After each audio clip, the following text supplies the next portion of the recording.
ಓಂ ನಮೋ ಮಂಜುನಾಥಾಯ ಅಂತ ಹೇಳ್ತಾ, ಜೊತೆಗೆ ಜಸ್ಟಿಸ್ ಫಾರ್ ಸೌತ್. ನಾನು ಭೀಮಾ ಅಂತ ಅವ್ನು ಕರೆಯಲ್ಲ, ಮಹಾಭಾರತದ ಭೀಮನು ಅಥವಾ ನಮ್ಮ ಬಾಬಾ ಸಾಹೇಬ್ ಡಾಕ್ಟರ್ BR ಅಂಬೇಡ್ಕರ್ ಭೀಮಾ ಅಂತ ನಾಮಕರಣ ಮಾಡಿದವ್ರು ಯಾರು ಕೂಡ ಅಸ್ಥಿ ಪಂಜರನೇ ಅಲ್ಲಿ ಸಿಗಲಿಲ್ಲ. ಈಗ ಅವನು ನಾನು ಹೆಣಗಳನ್ನ ಊತಾಕಿದ್ದೀನಿ ಅಂತ ಹೇಳ್ದ. ಅವನ ಮೇಲೆ ಈಗ ಇವರು ಎಷ್ಟು FIRಗಳನ್ನ ಹಾಕಿದ್ದಾರೆ. ಇಲ್ಲಿ ಒಬ್ಬ ಹೆಣ್ಮಗಳು ವಿಚಾರ ಮತ್ತು ಈ ಬುರುಡೆ ಇವನು ಯಾವನ ಬಂದಲ್ಲ ಅವನಿಗೂ ಇದಕ್ಕೂ ಯಾವುದೇ ಅಷ್ಟಂತೂ ಧರ್ಮಸ್ಥಳದಲ್ಲಿ ಹೆಂಗಾಗಿದೆ ಅಂದರೆ ಅದು ದೇವಸ್ಥಾನನೇ ಅಲ್ಲ, ಅದು ಬೇರೆ ಏನೋ. ಆ ದೇವಸ್ಥಾನನ JCB ತಗೊಂಡೋಗಿ ಉಳಿಸ್ಬಿಡ್ಬೇಕು. ಅಣ್ಣಪ್ಪ ಸ್ವಾಮಿ ಸುಳ್ಳು, ಮಂಜುನಾಥ 18ನೇ ಯಾಕೆ ತಂದಿದ್ದೀನಿ ಅಂತ ಆಮೇಲೆ ಹೇಳ್ತೀನಿ. 18ನೇ ತಾರೀಕು ನಾನು ಈ 18 ಗಿಡಗಳನ್ನ ತಗೊಂಡೋಗಿ ಅಲ್ಲಿ ನೆಡ್ತಾ ಇದ್ದೀನಿ. ಮಂಜುನಾಥ ಸ್ವಾಮಿನೇ ಅವತ್ತಿಗೆ ಕೊನೆಗೊಳಿಸ್ತಾರೆ ಅಂತ ನಾನು BJP ಅವರೇ ಆಗಲಿ, ವಿರೋಧ ಪಕ್ಷದವರು, ರೂಲಿಂಗ್ ಪಾರ್ಟಿ ಕಾಂಗ್ರೆಸ್ ಅವರೇ ಆಗಲಿ, ಇಷ್ಟು ದಿನದವರೆಗೂ ಯಾರು ಕೂಡ ಬಾಯ್ ಬಿಟ್ಟಿರ್ತಾರೆ. DK ಶಿವಕುಮಾರ್ ಅವ್ರು ಮಾತಾಡಿದ್ರು ಧರ್ಮಸ್ಥಳದ ವಿರುದ್ಧ ಅದೊಂದು ಖಾಲಿ ಟ್ರಂಕು, ಅದರಲ್ಲಿ ಏನಿಲ್ಲ ಅಂತ. ಆಮೇಲೆ ಪರಮೇಶ್ವರ್ ಅವ್ರು ಮಾತಾಡಿದ್ರು ಧರ್ಮಸ್ಥಳದಲ್ಲಿ ಆ ಕೇಸಲ್ಲಿ ಯಾವುದೋ ನಮಗೇನು ಸತ್ಯ, ಧರ್ಮಸ್ಥಳದಲ್ಲಿ ಏನು ನಡೆದಿಲ್ಲ ಅಂತ ಯಾವಾಗ ಇವ್ರಿಗೆ ವಿಷಯಗಳು ಗೊತ್ತಾಯಿತು, ಇವಾಗ ಕಾಂಗ್ರೆಸ್ನವರು BJP ಅವ್ರ ಮೇಲೆ ಹಾಕೋದು, BJP ಅವರು ಕಾಂಗ್ರೆಸ್ ಮೇಲೆ ಹಾಕೋದು. ತುಂಬ ಜನ ನೆಗೆಟಿವ್ ಆಗಿ ಕಮೆಂಟ್ಗಳು, ಧರ್ಮಸ್ಥಳದವ್ರು ನಿಂಗೆ ಫಂಡಿಂಗ್ ಮಾಡೋರೆ. ನಾನು ಯಾರು ಅಂತ ಅಂದರೆ ಅಣ್ಣಪ್ಪ ಸ್ವಾಮಿ ಮಂಜುನಾಥ ಸ್ವಾಮಿ ಅಂದರೆ ಅಷ್ಟು ತಲಾಂತರದಿಂದ ನಂಬ್ಕೊಂಡು ಬಂದು ಇವತ್ತು ಯಾವುದೇ ಒಂದು ಸತ್ಯ ಮಾಡಬೇಕು ಅಂದರೆ ನಡಿ ಧರ್ಮಸ್ಥಳಕ್ಕೆ ಒಂದು ಅಷ್ಟಾದಶ ಪುರಾಣ, 18 ಪುರಾಣಗಳು ಅಂತ ಹೇಳ್ಬೋದು, ಭಗವದ್ಗೀತೆಯಲ್ಲಿ 18 ಅಧ್ಯಾಯ ಅಂತ ಹೇಳ್ಬೋದು, ಮಹಾಭಾರತದಲ್ಲಿ 18 ಪರ್ವ ಅಂತ ಹೇಳ್ಬೋದು. ಅದಕ್ಕೂ ಮುಂದೆ ಹೋದರೆ 18 ದಿನಕ್ಕೂ ನಡಿ. ನಮಸ್ಕಾರ. ಹಾಗೆಯೇ ಶ್ರೀ ಅಸಾಮಾನ್ಯ ಯೂಟ್ಯೂಬ್ ಚಾನಲ್ಗೆ ಸ್ವಾಗತ ಕೂಡ. ಮೊದಲನೇದಾಗಿ ಓಂ ನಮೋ ಮಂಜುನಾಥಾಯ ಅಂತ ಹೇಳ್ತಾ, ಜೊತೆಗೆ ಜಸ್ಟಿಸ್ ಫಾರ್ ಸೌಜನ್ಯ ಅಂತ ಹೇಳ್ತಾ ಈ ವಿಡಿಯೋನ ನಾನು ಶುರು ಮಾಡ್ತಾ ಇದ್ದೀನಿ. ಏನಪ್ಪ ಇದು ಇಷ್ಟು ಗಿಡಗಳನ್ನ ಹತ್ರ ಇಟ್ಕೊಂಡು ವಿಡಿಯೋ ಮಾಡ್ತಾ ಇದ್ದೀನಿ ಅಂತ ಅಂದ್ಕೊಂಡ್ರೆ ಈ ವಿಷಯನ ನಾನು ನಿಮಗೆ ವಿಡಿಯೋದಲ್ಲಿ ಮುಂದೆ ತಿಳಿಸ್ಕೊಡ್ತೀನಿ. ಇತ್ತೀಚೆಗಂತೂ ಧರ್ಮಸ್ಥಳದಲ್ಲಿ ಹೆಂಗಾಗಿದೆ ಅಂದರೆ ಅದು ದೇವಸ್ಥಾನನೇ ಅಲ್ಲ, ಅದು ಬೇರೆ ಏನೋ. ಆ ದೇವಸ್ಥಾನನ JCB ತಗೊಂಡೋಗಿ ಉಳಿಸ್ಬಿಡ್ಬೇಕು. ಅಣ್ಣಪ್ಪ ಸ್ವಾಮಿ ಸುಳ್ಳು, ಮಂಜುನಾಥ ಸ್ವಾಮಿ ಸುಳ್ಳು ಅಂತ ತುಂಬ ಜನ ಏನು ವಿಡಿಯೋದ ಮೇಲೆ ವಿಡಿಯೋ ಮಾಡಿ ಬಿಡ್ತಾ ಇದ್ದಾರೆ. ಆ ವಿಡಿಯೋಗಳನ್ನ ನೀವು ನೋಡಿರ್ತೀರಿ ಅಂತ ಅನ್ಕೋತೀನಿ. ನಾನು ಯಾವ ದೇವರಿಗೆ ಎದುರುವವನಲ್ಲ. ಅಲ್ಲಿ ಕಾಣತ್ತೂರು, ಇಲ್ಲಿ ಧರ್ಮಸ್ಥಳ, ನನಗೆ ಯಾವುದು ಲೆಕ್ಕಕ್ಕೆ ಸಿಗುವುದಿಲ್ಲ. ಧರ್ಮಸ್ಥಳದಲ್ಲಿ ಅಣ್ಣಪ್ಪನಿಗೆ ಮಂಜುನಾಥನಿಗೆ ಕೈ ಮುಗಿದು ವೇಸ್ಟ್. JCB ತಂದು ಮಗ್ಲಿಲ್ಲ, ದೇವಸ್ಥಾನವನ್ನು ತೆಗಿಲಿಲ್ಲ. ಅದಕ್ಕೆ ತಕ್ಕಂಗೆ ಒಬ್ಬ ಬಂದು ಅನಾಮಿಕ ವ್ಯಕ್ತಿ, ಅವನ ಹೆಸರು ಭೀಮಾ ಅಂತೆ. ನಾನು ಭೀಮಾ ಅಂತ ಅವನು ಕರೆಯಲ್ಲ, ಯಾಕೆಂದರೆ SITನೂ ಕೂಡ ಅವನು ಭೀಮಾ ಅಂತ ಎಲ್ಲೂ ಕೂಡ ಉಲ್ಲೇಖ ಮಾಡಿಲ್ಲ. ಇದೆಲ್ಲ ಒಂದು ಷಡ್ಯಂತ್ರದ ಭಾಗ. ಭೀಮಾ ಅಂದರೆ ಮಹಾಭಾರತದ ಭೀಮನೋ ಅಥವಾ ನಮ್ಮ ಬಾಬಾ ಸಾಹೇಬ್ ಡಾಕ್ಟರ್ BR ಅಂಬೇಡ್ಕರೋ ಅಲ್ಲ. ಅವನು ಯಾವನೋ ಇದನ್ನು ಒಂದು ಎಮೋಷನಲ್ಲಿ ಭೀಮಾ ಅನ್ನೋ ಪದನ ತಗೊಂಡು ಅವನಿಗೆ ಭೀಮಾ ಅಂತ ನಾಮಕರಣ ಮಾಡಿದವ್ರು ಯಾರು, ಅದನ್ನು SIT ತನಿಖೆಯವರೇ ಅದನ್ನು ತನಿಖೆ ಮಾಡಿ SIT ಟೀಮೇ ಹೇಳ್ಬೇಕು ಅವನ ಹೆಸರು ಭೀಮಾನ ಇಲ್ವಾ ಅಂತ. ಅಕಸ್ಮಾತ್ ಭೀಮಾನೇ ಆದರೆ ಮುಂದೆ ಗೊತ್ತಾಗುತ್ತೆ. ನಾನು ಭೀಮಾ ಅಂತ ಅವ್ನು ಕರೆಯಲ್ಲ, ಅವನೊಬ್ಬ ಬುರುಡೆ ಅನಾಮಿಕ ವ್ಯಕ್ತಿ ಅಂತ ನಾನು ಹೇಳ್ತೀನಿ. ಏನಕ್ಕೆ ಈ ಗಿಡಗಳನ್ನ ಇಟ್ಕೊಂಡಿದ್ದೀನಿ ಅಂದರೆ, ಅವನು ಯಾವನೋ ಬಂದು 13 ಪಾಯಿಂಟ್ ಮಾಡ್ದ. ಒಟ್ಟು 11A 11B ಅಂತೆಲ್ಲ ಸೇರಿ 17ರಿಂದ 18 ಪಾಯಿಂಟ್ ಆಯಿತು. 18 ಪಾಯಿಂಟ್ನ ಎಲ್ಲ ತಗೊಂಡೋಗಿ ಕಾಡನ್ನ ಅಲ್ಲಿ ಅವ್ರಿಗೆ ಹೆಂಗೆ ಮನ್ಸೋಯ್ತು ಅವನು ಹೇಳಿದ ಕಡೆ ಎಲ್ಲ 18 ಅಡಿ 20 ಅಡಿ ಗುಂಡಿಗಳನ್ನ ತೆಗೆದು ಭೂಮಿನೆಲ್ಲ ಹಾಳು ಮಾಡಿದ್ದಾರೆ. ಈಗ ಅಲ್ಲಿ ಅಷ್ಟು ಹಾಳು ಮಾಡಿದ ತಕ್ಕಂಗೆ ಅವ್ನು ಹೇಳಿದ್ದಂಥದ್ದು ಒಂದು ಕೂಡ ಅಸ್ಥಿ ಪಂಜರನೇ ಅಲ್ಲಿ ಸಿಗಲಿಲ್ಲ. ಅದು ಸಿಗದೇ ಇದ್ಮೇಲೆ ಈಗ SIT ಒಂದು ವಿಚಾರ ಏನಪ್ಪ ಇಲ್ಲಿ ಅಂದರೆ, ಇವಾಗ ಅವನು ಒಂದು ಬುರುಡೆ ತರ್ತಾನೆ. ಬುರುಡೆ ಎಲ್ಲಿಂದ ತರ್ತಾನೆ? ಈಗ ಅವನು ನಾನು ಹೆಣಗಳನ್ನ ಊತಾಕಿದ್ದೀನಿ ಅಂತ ಹೇಳ್ದ. ಅವನ ಮೇಲೆ ಈಗ ಇವರು ಎಷ್ಟು FIRಗಳನ್ನ ಹಾಕಿದ್ದಾರೆ SIT ಟೀಮ್ ಅವರು, ಅದನ್ನು ಯಾರು ಕೂಡ ಹೇಳ್ತಾ ಇಲ್ಲ. ಅವನ ಮೇಲೆ FIR ಆಗಬೇಕಲ್ವಾ? ಎಷ್ಟು ಅವ್ನು ಬುರುಡೆ ತಂದಿರೋದು ಅವನು ಎಲ್ಲಿಂದ ತಂದ? ಮತ್ತು SIT ಅವರು ಅವನು ಅಷ್ಟು ಹೆಣಗಳನ್ನ ನಾನು ಊತಾಕಿದ್ದೀನಿ ಅಂತ ಹೇಳಿದಾಗ ಅವನು ಅಷ್ಟು ಸಾಕ್ಷಿಗಳನ್ನ ಇಟ್ಕೊಂಡು ಒಂದು ಕೊಲೆ ಮಾಡಿದವನಿಗಿಂತ ಅದನ್ನು ನೋಡಿ ಅದನ್ನು ಮುಚ್ಚಿಟ್ಟವನಿಗೂ ಕೂಡ ಶಿಕ್ಷೆ ಇದೆ ಕಾನೂನಲ್ಲಿ ಅಂತ ಎಲ್ರಿಗೂ ಗೊತ್ತಿರೋದೆ. ಅವನ ಮೇಲೆ ಎಷ್ಟು FIRಗಳಾಗಿದೆ. ಮತ್ತು ಇದೆಲ್ಲ ಒಂದು ಧರ್ಮಸ್ಥಳದಲ್ಲಿ ನಡೀತಿರೋ ಷಡ್ಯಂತ್ರ ಅಂತ ಮೊನ್ನೆ ನಮ್ಮ ಉಪಮುಖ್ಯಮಂತ್ರಿ DK ಶಿವಕುಮಾರ್ ಅವರು ಹೇಳಿದ್ರು. ಮತ್ತು ಗೃಹ ಸಚಿವ ಪರಮೇಶ್ವರ್ ಅವರು ಕೂಡ ಹೇಳ್ಬಿಟ್ರು, ಇದೆಲ್ಲ ಒಂದು ಧರ್ಮಸ್ಥಳದ ವಿರುದ್ಧ ನಡೀತಿರೋ ಕುತಂತ್ರ ಅಂತ. ಇವತ್ತು ಮಹಿಳಾ ಮತ್ತು ಮಕ್ಕಳ ಕಲ್ಯಾಣ ಸಚಿವೆ ಲಕ್ಷ್ಮೀ ಹೆಬ್ಬಾಳ್ಕರ್ ಅವರು ಕೂಡ ಅದನ್ನೇ ಹೇಳಿದ್ರು.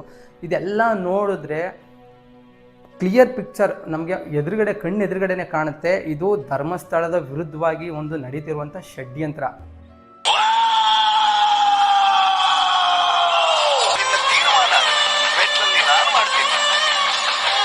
ಇಲ್ಲಿ ಒಬ್ಬ ಹೆಣ್ಮಗಳು ವಿಚಾರ ಮತ್ತು ಈ ಬುರುಡೆ ಇವನು ಯಾವನ ಬಂದಲ್ಲ ಅವನಿಗೂ ಇದಕ್ಕೂ ಯಾವುದೇ ರೀತಿ ಸಂಬಂಧ ಇಲ್ಲ. ಅದೇ ಕೇಸ್ ಬೇರೆ, ಇದೇ ಕೇಸ್ ಬೇರೆ. ನಾನು ಮಾತಾಡ್ತಾ ಇರೋದು ಆ ಬುರುಡೆ ಬಿಟ್ಕೊಂಡು ಬಂದಲ್ಲ ಆ ವ್ಯಕ್ತಿ ಬಗ್ಗೆ. ಈ ಗಿಡಗಳನ್ನ ಏನಕ್ಕೆ ನಾನು ತಂದಿದ್ದೀನಿ ಅಂತ ಹೇಳ್ತೀನಿ ಕೇಳಿ. ನಾನು ಒಟ್ಟು ಒಂದು 8 ಜಾತಿ ಗಿಡ 18 ಗಿಡಗಳನ್ನ ತಂದಿದ್ದೀನಿ. 18 ಗಿಡನ ತಗೊಂಡೋಗಿ ನಾನು 18ನೇ ಯಾಕೆ ತಂದಿದ್ದೀನಿ ಅಂತ ಆಮೇಲೆ ಹೇಳ್ತೀನಿ. 18 ಗಿಡಗಳನ್ನ ತೊಗೊಂಡೋಗಿ ನಾನು ಏನೀಗ ಧರ್ಮಸ್ಥಳ ಅಂದರೆ ಅದು ಏನು ಪರಿಸರಕ್ಕೆ ಒಂದು ಅಲ್ಲಿಗೆ ಹೋದರೆ ಸಾಕು ಏನೋ ಒಂಥರ ಸ್ವರ್ಗ ಅನಿಸುತ್ತೆ, ಆ ಥರ ವಾತಾವರಣ ಇರೋ ಜಾಗನ ಅಗದು ಬಗದು ಎಲ್ಲ ಹಾಳು ಮಾಡಿದ್ದಾರೆ. ಇವಾಗ ನಾವು ಅಲ್ಲೊಂದು ವಾತಾವರಣನೇ ಕೆಡಿಸಿದ್ದಾರೆ ಅಂತ ಹೇಳ್ಬೋದು. ಒಂದು ಧಾರ್ಮಿಕವಾಗಿ ಕೆಡ್ಸೋಕ್ಕೆ ಪ್ರಯತ್ನ ಪಟ್ಟರು, ಅವ್ರ ಕೈಲಿ ಆಗಲಿಲ್ಲ, ಅವ್ರ ಕೈಲಿ ಅದನ್ನು ಸಾಕ್ಷಿ ಸಮೇತ ಪ್ರೂವ್ ಮಾಡೋಕ್ಕಾಗಲಿಲ್ಲ. ಅದಕ್ಕೆ ಷಡ್ಯಂತ್ರ ಮಾಡಿ ಈ ಥರ ಎಲ್ಲ ಮಾಡ್ತಾಯಿದ್ದಾರೆ. ಅದಕ್ಕೆ ನಾನು ಈ 18 ಗಿಡಗಳನ್ನ ಧರ್ಮಸ್ಥಳದ ಪರಿಸರದಲ್ಲಿ ನೆಟ್ಟು ಶ್ರೀ ಮಂಜುನಾಥ ಸ್ವಾಮಿ ಏನಿದ್ದಾರೆ ಅವ್ರಿಗೆ ಹರಕೆ ಕಟ್ಕೊಂಡು ದೇವರೇ ಅಂದರೆ ಅವ್ರ ದೇವ್ರ ಮುಂದೆ ನಾನು ಒಂದೊಂದು ಬಿನಹ ಮಾಡಿಕೊಂಡು ಇವಾಗ ಏನು ನಡೀತಾ ಇದೆ ಅದಕ್ಕೆಲ್ಲ ಒಂದು ಅಂತ್ಯ ಹಾಡು. ಮತ್ತು ನಿಜವಾಗ್ಲೂ ಕೂಡ ಸೌಜನ್ಯನಿಗೆ ಅನ್ಯಾಯ ಆಗಿದೆ, ಆ ಅನ್ಯಾಯ ಮಾಡಿರುವಂಥ ಒಂದು ಯಾರಿದ್ದಾರೆ ಅಪರಾಧಿಗಳಿಗೆ ಶಿಕ್ಷೆ ಕೊಡು ಅಂತ ನಾನು ಕೇಳ್ಕೊಂಡು ಈ 18 ಗಿಡಗಳನ್ನ ಸೌಜನ್ಯನ ಹೆಸರಲ್ಲಿ ಮತ್ತು ಮಂಜುನಾಥ ಸ್ವಾಮಿ ಹೆಸರಲ್ಲಿ ನಾನು ನೆಡಕ್ಕೆ ಈ ಸೋಮವಾರ 18ನೇ ತಾರೀಕು ಅವತ್ತೇ ಕೂಡ SIT ಏನು ತನಿಖೆ ಮಾಡಿದೆ 18ನೇ ತಾರೀಕೆ ಸೋಮವಾರ ಗೃಹ ಸಚಿವರು ಅದ್ರ ಬಗ್ಗೆ ಒಂದು ರಿಪೋರ್ಟ್ ಕೊಡ್ತೀವಿ ಅಂತ ಹೇಳಿದ್ದಾರೆ ಮೀಡಿಯಾ ಮುಂದೆ. 18ನೇ ತಾರೀಕು ನಾನು ಈ 18 ಗಿಡಗಳನ್ನ ತೊಗೊಂಡೋಗಿ ಅಲ್ಲಿ ನೆಡ್ತಾ ಇದ್ದೀನಿ. ಈಗ 18ನೇ ನಾನು ಏನಕ್ಕೆ ತೊಗೊಂಡೋಗ್ತಾ ಇದ್ದೀನಿ ಅಂದರೆ 18 ಅಂದರೆ ನಮ್ಮ ಹಿಂದೂ ಧರ್ಮದಲ್ಲಿ ಒಂದು ಧಾರ್ಮಿಕ ಸಂಖ್ಯೆ, ಒಂದು ಅಷ್ಟಾದಶ ಪುರಾಣ 18 ಪುರಾಣಗಳು ಅಂತ ಹೇಳ್ಬೋದು, ಭಗವದ್ಗೀತೆಯಲ್ಲಿ 18 ಅಧ್ಯಾಯ ಅಂತ ಹೇಳ್ಬೋದು, ಮಹಾಭಾರತದಲ್ಲಿ 18 ಪರ್ವ ಅಂತ ಹೇಳ್ಬೋದು. ಅದಕ್ಕೂ ಮುಂದೆ ಹೋದರೆ 18 ದಿನ ಕುರುಕ್ಷೇತ್ರ ಯುದ್ಧ ನಡೀತು.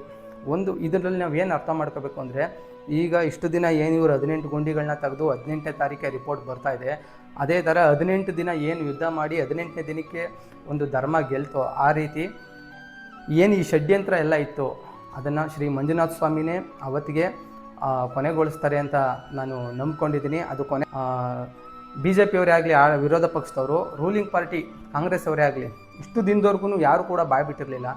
ಮೊನ್ನೆ SIT ಒಂದು ಏನು ಇದ್ದಾರೆ ಅವರು ಮುಖ್ಯಸ್ಥರು ಪ್ರಣಬ್ ಮೊಹಂತಿ ಅವರು ಹೋಗಿ ಗೃಹ ಸಚಿವರನ್ನ ಭೇಟಿ ಮಾಡಿದ ಮೇಲೆ ಎಲ್ಲ ಈ ವಿಷಯದ ಬಗ್ಗೆ ಮಾತಾಡೋಕ್ಕೆ ಶುರು ಮಾಡಿದ್ದಾರೆ. ಅಂದರೆ ಮಾತಾಡೋಕ್ಕೆ ಶುರು ಮಾಡಿದ್ದಾರೆ, ಧರ್ಮಸ್ಥಳದ ಪರವಾಗಿ ಮಾತಾಡೋಕ್ಕೆ ಶುರು ಮಾಡಿದ್ದಾರೆ ಅನ್ನೋದು ಇಲ್ಲಿ ನೀವೆಲ್ಲ ಗಮನ ಇಟ್ಕೋಬೇಕು. ಅದು ಫಸ್ಟು DK ಶಿವಕುಮಾರ್ ಅವ್ರು ಮಾತಾಡಿದ್ರು ಧರ್ಮಸ್ಥಳದ ವಿರುದ್ಧ, ಅದೊಂದು ಖಾಲಿ ಟ್ರಂಕು ಅದರಲ್ಲಿ ಏನಿಲ್ಲ ಅಂತ. ಆಮೇಲೆ ಪರಮೇಶ್ವರ್ ಅವ್ರು ಮಾತಾಡಿದ್ರು ಧರ್ಮಸ್ಥಳದಲ್ಲಿ ಆ ಕೇಸಲ್ಲಿ ಯಾವುದೋ ನಮಗೇನು ಸತ್ಯ ಕಾಣಿಸ್ತಿಲ್ಲ ಅಂತ. ಇವತ್ತು ಲಕ್ಷ್ಮೀ ಹೆಬ್ಬಾಳ್ಕರ್ ಕೂಡ ಹೇಳಿಕೆ ಕೊಟ್ಟಿದ್ದಾರೆ. ಮತ್ತು ಮೊನ್ನೆಯಿಂದ ಈಚೆಗೆ ವಿರೋಧ ಪಕ್ಷ BJP ಅವರು ಕೂಡ ಫುಲ್ ಆ್ಯಕ್ಟಿವ್ ಆಗಿಬಿಟ್ಟಿದ್ದಾರೆ. ಹಿಂಗೆ ಅಂದರೆ ಇವತ್ತೊಬ್ಬರು ಚಲೋ ಮಾಡೋದಂತೆ ಧರ್ಮಸ್ಥಳಕ್ಕೆ, ಭಾನುವಾರ ಒಬ್ಬರು ಚಲೋ ಮಾಡೋದಂತೆ. ಅಂದರೆ ಧರ್ಮಸ್ಥಳದಲ್ಲಿ ಏನು ನಡೆದಿಲ್ಲ ಅಂತ ಯಾವಾಗ ಇವ್ರಿಗೆ ವಿಷಯಗಳು ಗೊತ್ತಾಯಿತು, ಇವಾಗ ಕಾಂಗ್ರೆಸ್ನವರು BJP ಅವ್ರ ಮೇಲೆ ಹಾಕೋದು, BJP ಅವರು ಕಾಂಗ್ರೆಸ್ ಮೇಲೆ ಹಾಕೋದು, ಈ ಥರ ಮಾಡಿಕೊಂಡು ಧರ್ಮಸ್ಥಳನ ಹೆಂಗೆ ಮಾಡ್ಕೊಂಡಿರೋ ರಾಜಕೀಯ ವಸ್ತುನಾಗಿ ಮಾಡ್ಕೊಂಡ್ಬಿಟ್ರು. ಅವ್ರಿಗೂ ಕೂಡ ಶ್ರೀ ಮಂಜುನಾಥ ಸ್ವಾಮಿ, ಅಣ್ಣಪ್ಪ ಸ್ವಾಮಿ ಯಾರ್ಯಾರಿಗೆ ಏನೇನು ಕೊಡಬೇಕು, ಎಷ್ಟೆಷ್ಟು ಕೊಡಬೇಕು ಅಷ್ಟು ಕೊಟ್ಟೇ ಕೊಡ್ತಾರೆ. ಅದರಲ್ಲಂತೂ ಎರಡು ಮಾತಿಲ್ಲ, ಎಲ್ಲರೂ ಕೂಡ ಅನುಭವಿಸ್ತಾರೆ. ಯಾಕೆಂದರೆ ಅಣ್ಣಪ್ಪ ಸ್ವಾಮಿ, ಮಂಜುನಾಥ ಸ್ವಾಮಿ ಅಂದರೆ ಅಷ್ಟು ತಲಾಂತರದಿಂದ ನಂಬ್ಕೊಂಡು ಬಂದು ಇವತ್ತು ಯಾವುದೇ ಒಂದು ಸತ್ಯ ಮಾಡಬೇಕು ಅಂದರೆ ನಡಿ ಧರ್ಮಸ್ಥಳಕ್ಕೆ ಹೋಗೋಣ ಅಂತಾರೆ. ಅಷ್ಟು ಆ ಕ್ಷೇತ್ರದ ಮೇಲೆ ಆಗಲಿ, ಆ ದೇವ್ರ ಬಗ್ಗೆ ಆಗಲಿ ನಮ್ಮ ಜನಗಳಿಗೆ ಮನಸ್ಸಲ್ಲಿ ನಂಬಿಕೆ ಇದೆ. ಆ ನಂಬಿಕೆನ ಯಾರ್ಯಾರು ಅಳಿಸಾಕಬೇಕು ಅಂತ ಆ ಕ್ಷೇತ್ರದ ಬಗ್ಗೆ ಷಡ್ಯಂತ್ರ ಮಾಡಿದ್ರು ಅವರೆಲ್ಲ ಇಷ್ಟರಲ್ಲೇ ರಕ್ತ ಕಾರ್ಕೊಂಡು ಸಾಯೋದಂತೂ ಸತ್ಯ. ನೋಡಿ ಏನಾಗುತ್ತೆ ಮುಂದೆ ಅಂತ. ಮತ್ತು ಧರ್ಮಸ್ಥಳದ ಬಗ್ಗೆ ಹೇಳ್ಬೇಕಂದ್ರೆ ನಾನು ಮುಂಚೆ ಸ್ಟಾರ್ಟಿಂಗಲ್ಲೇ ಒಂದು ವಿಡಿಯೋ ಮಾಡಿದ್ದೆ. ತುಂಬ ಜನ ನೆಗೆಟಿವ್ ಆಗಿ ಕಮೆಂಟ್ಗಳು, ಧರ್ಮಸ್ಥಳದವ್ರು ನಿಂಗೆ ಫಂಡಿಂಗ್ ಮಾಡೋರೆ, ನಾನು ಯಾರು ಅಂತ ಫಂಡಿಂಗ್ ಮಾಡ್ತಾರೆ, ಏನು ನನಗೆ ಎಷ್ಟು ಜನ ಲಕ್ಷಾಂತರ ಜನ ಫಾಲೋವರ್ಸ್ ಅವರ, ಸಬ್ಸ್ಕ್ರೈಬರ್ಸ್ ಅವರ ಅಂತ ಫಂಡಿಂಗ್ ಮಾಡ್ತಾರೆ. ನಾನು ಈಗ ಹೊಸದಾಗಿ ಯೂಟ್ಯೂಬ್ ಬಂದಿರುವಂಥವನು, ನಮಗೆ ಅವರು ಫಂಡಿಂಗ್ ಮಾಡ್ತಾರೆ ಅಂದರೆ ಜನಗಳು ಏನು ತಲೆಯಲ್ಲಿ ಬುದ್ಧಿ ಇದ್ದು ಮಾಡ್ತಾರೋ ಇಲ್ವೋ, ಇದಂತೂ ನಿಜವಾಗ್ಲೂ ಒಂಥರ ಹಾಸ್ಯ ಅನಿಸುತ್ತೆ ನನಗೆ. ಇದೊಂಥರ ಹಾಸ್ಯಾಸ್ಪದ ವಿಚಾರ. ನನ್ನ ದೃಷ್ಟಿಲಿ ಧರ್ಮಸ್ಥಳ ಒಂದು ಧಾರ್ಮಿಕ ಕ್ಷೇತ್ರ. ಆ ಕ್ಷೇತ್ರದಿಂದ ತುಂಬ ಜನಕ್ಕೆ ಅನುಕೂಲಗಳಾಗ್ತಾ ಇದೆ. ಮತ್ತು ಅದು ಯಾವ ರೀತಿ ಒಂದು ಸರ್ಕಾರಕ್ಕೆ ಒಂದು ಪರ್ಯಾಯ ಅಂತ ಹೇಳ್ಬೋದು, ಅಷ್ಟು ರೀತಿ ಕೆಲಸಗಳನ್ನ ಮಾಡ್ತಾ ಇದೆ. ಅದನ್ನು ನಾನು ಧರ್ಮಸ್ಥಳ ಕ್ಷೇತ್ರದಲ್ಲಿ ನಿಂತ್ಕೊಂಡು ಧರ್ಮಸ್ಥಳದಿಂದ ಏನೇನು ಆಗ್ತಾಯಿದೆ ಜನಗಳಿಗೆ ಅಂತ ನಾನು ಆ ವಿಡಿಯೋ ಮಾಡ್ತೀನಿ. ಇವಾಗ ನಾನು ಸೋಮವಾರ ಧರ್ಮಸ್ಥಳಕ್ಕೆ ಹೋಗ್ತಾ ಇದ್ದೆ. ಅಲ್ಲಿ ಶ್ರೀ ಮಂಜುನಾಥ ಸ್ವಾಮಿಗೆ ನಾನು ಭಿನ್ನ ಆಗ್ರಹ ಮಾಡಿಕೊಂಡು, ಮನಸ್ಸಲ್ಲಿ ಇಚ್ಛೆ ಮಾಡಿಕೊಂಡು ಸೌಜನ್ಯನ ಸಾವಿಗೆ ನ್ಯಾಯ ಮತ್ತು ಧರ್ಮಸ್ಥಳದಲ್ಲಿ ಏನೇನು ಧರ್ಮಸ್ಥಳದ ವಿರುದ್ಧವಾಗಿ ಷಡ್ಯಂತ್ರಗಳು ನಡೀತಿದ್ದಾವೆ ಅದನ್ನೆಲ್ಲ ಅಳಿಸಾಕು ಅಂತ ಬೇಡ್ಕೊಂಡು ನಾನು ಈ ಒಂದು ಗಿಡಗಳನ್ನ ಅಲ್ಲಿ ನೆಟ್ಟು ನಾನು ಭಿನ್ನಹ ಮಾಡ್ಕೊಳಕ್ಕೆ ಹೋಗ್ತಾಯಿದ್ದೀನಿ. ನೀವು ಬನ್ನಿ ಧರ್ಮಸ್ಥಳ ಸ್ವಾಮಿ ಹತ್ರ, ನೀವು ಏನಿದೆ ಮನಸ್ಸಲ್ಲಿ ಅದನ್ನು ಹೇಳ್ಕೊಳ್ಳಿ. ಯಾಕೆಂದರೆ ಫೇಸ್ಬುಕ್ಕಲ್ಲಿ, ಯೂಟ್ಯೂಬಲ್ಲಿ ಸ್ಟೇಟಸ್ ಹಾಕ್ಕೊಳ್ಳೋದ್ರಿಂದ ಯಾವುದು ಪರಿಹಾರ ಆಗಲ್ಲ. ಯಾಕೆಂದರೆ ಪರಿಹಾರ ಆಗಬೇಕಾಗಿರೋದು ಒಂದು ಕೋರ್ಟಲ್ಲಿ ಆಗಬೇಕಿತ್ತು. ಅದು ಎಲ್ಲ ಸುಪ್ರೀಂ ಕೋರ್ಟ್ವರೆಗೂ ಹೋಗಿ ವಾಪಸ್ ಬಂದು ಕೇಸ್ ಅಲ್ಲಿಗೆಲ್ಲ ಮುಗ್ದಿದೆ ಅಂತ ಕೂಡ ಎಲ್ರಿಗೂ ತುಂಬ ಜನಕ್ಕೆ ಗೊತ್ತಿಲ್ಲ. ಅದು ಮರು ತನಿಖೆಗೆ ಹಾಕಿದ್ರೆ ಮತ್ತೆ ಮರು ತನಿಖೆ ಆಗುತ್ತೆ ಅನ್ನೋದು ಕೂಡ ತುಂಬ ಜನಕ್ಕೆ ಗೊತ್ತಿಲ್ಲ. ಅದೆಲ್ಲ ಮುಂದುವರಿಲಿ, ಅದೆಲ್ಲ ಆಗಲಿ ಅಂತ ಕೇಳ್ಕೊತಾ, ಧರ್ಮಸ್ಥಳ ಕ್ಷೇತ್ರದ ಬಗ್ಗೆ ಯಾವುದೇ ರೀತಿ ಒಂದು ಕೆಟ್ಟ ಅಭಿಪ್ರಾಯಗಳಿದ್ದರೆ ಜನಗಳ ಮನಸ್ಸಿಂದ ಅದು ಅಳಿದೋಗಲಿ, ಮತ್ತು ಶ್ರೀ ಮಂಜುನಾಥ ಸ್ವಾಮಿ ಎಲ್ರಿಗೂ ಒಳ್ಳೇದು ಮಾಡಲಿ ಅಂತ ಕೇಳ್ಕೊತಾ ಇದ್ದೀನಿ. ಸ್ನೇಹಿತರೆ, ಮುಂದಿನ ವೀಡಿಯೋದಲ್ಲಿ ನಾನು ಧರ್ಮಸ್ಥಳದಲ್ಲೇ ನಿಮಗೆ ಸಿಗ್ತೀನಿ. ಇನ್ನೂ ದಯವಿಟ್ಟು ಯಾರ್ಯಾರು ನನ್ನ ಚಾನಲ್ನ ಸಬ್ಸ್ಕ್ರೈಬ್ ಮಾಡ್ಕೊಂಡಿಲ್ಲ ಅವರೆಲ್ಲ ಈ ಕೂಡಲೇ ಮಾಡ್ಕೊಳ್ಳಿ. ಮುಂದಿನ ವೀಡಿಯೋದನ್ನು ನೋಡೋಕ್ಕೆ ನಿಮಗೆ ಅದು ನೋಟಿಫಿಕೇಷನ್ ಬರುತ್ತೆ, ಸಹಾಯ ಆಗುತ್ತೆ ಅಂತ ಹೇಳ್ತಾ ಮುಂದಿನ ವೀಡಿಯೋದಲ್ಲಿ ನಿಮ್ಗೆಲ್ಲರಿಗೂ ಸಿಗ್ತೀನಿ. ಧನ್ಯವಾದಗಳು ಸ್ನೇಹಿತರೆ.